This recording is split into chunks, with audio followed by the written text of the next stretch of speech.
Kia ora, Simon. Thank you so much for taking the time to chat with us today.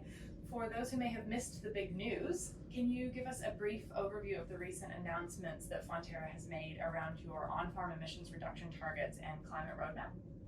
Yeah, well, kia ora. Several weeks back now, we did a release, really a climate change package, I guess you would call it. The first thing we did was to announce a Scope 3 emissions reduction target. And what we said was that across Scope 3, our on-farm emissions, we would seek to reduce the intensity of those emissions by 30% by 2030. Previously, we had upped our Scope 1 and 2 target to 50% absolute by 2030.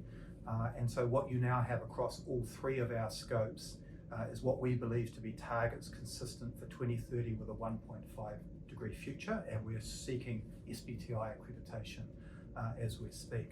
The next part of the package was our climate roadmap, which is a customer-focused document that sets out our entire climate change journey from our low carbon proposition today, which is world class, but through to our net zero 2050 aspiration, with our 2030 targets being really key stepping stones in that.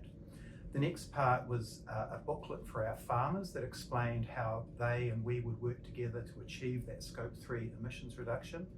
And then the final piece of the package was we did our 2023 climate-related disclosure statement. Under New Zealand law, next year Fonterra will have to do a full climate-related disclosure, but we decided to do a voluntary one a year early just to sort of show where we were going with that exercise. That's amazing and a super exciting step for Fonterra.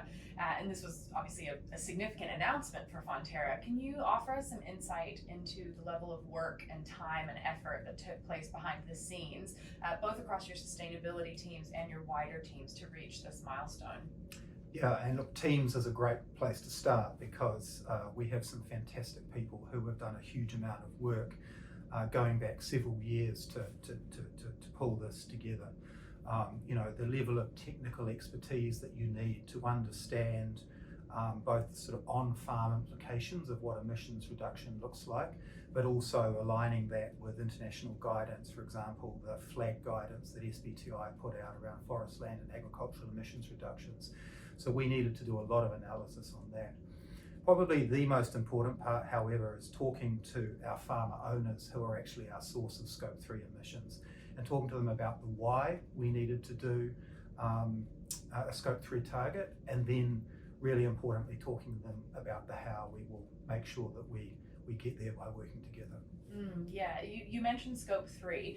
Scope 3 emissions are, of course, more acutely coming into sharp focus for many businesses, both in New Zealand and abroad.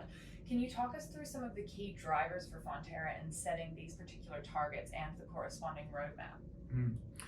Yeah, and clearly climate change is a critical existential challenge for all of us, and so I think we're all motivated to do what we can to reduce emissions. I think that is absolutely part of it.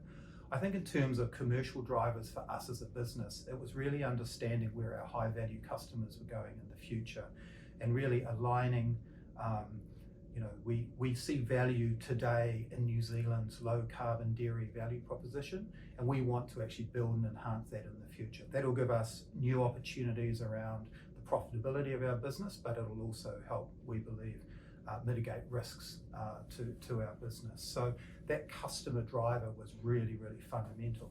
There are other drivers, of course. You know, we're very conscious of where our stakeholders are. We know where the global financial institutions are going in terms of increasingly wanting to incentivize low carbon banking. So we want to align ourselves and our shareholders with that. And then there's the disclosures in New Zealand as well. And increasingly we're going to see disclosures around the world. This idea, you know, Fonterra exports 95% of everything we make.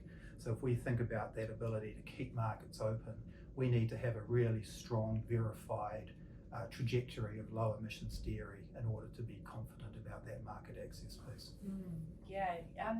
I'm curious, what is the strategic approach that Fonterra took to this work? Was it simply about addressing the challenge of climate action and emissions reduction, or also about harnessing an opportunity for the business and your farmers? It sounds like it was also a bit of an opportunity piece. Yes, I think, and I think generally some businesses have been a little bit slow to recognise that, you know, finding ways to create low carbon products is actually an amazing value proposition.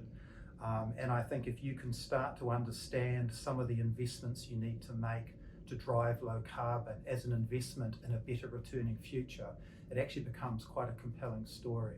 And I think that is a really key element. I mean, we are a nature-based organisation. I think our farmers intrinsically understand that protecting and enhancing the environment in which they operate on any front is good business practice, because it's going to underpin the environment in which we create this wonderful dairy nutrition, but also understanding the economics. If you're a business, where are the pockets of opportunity? Where can you create value?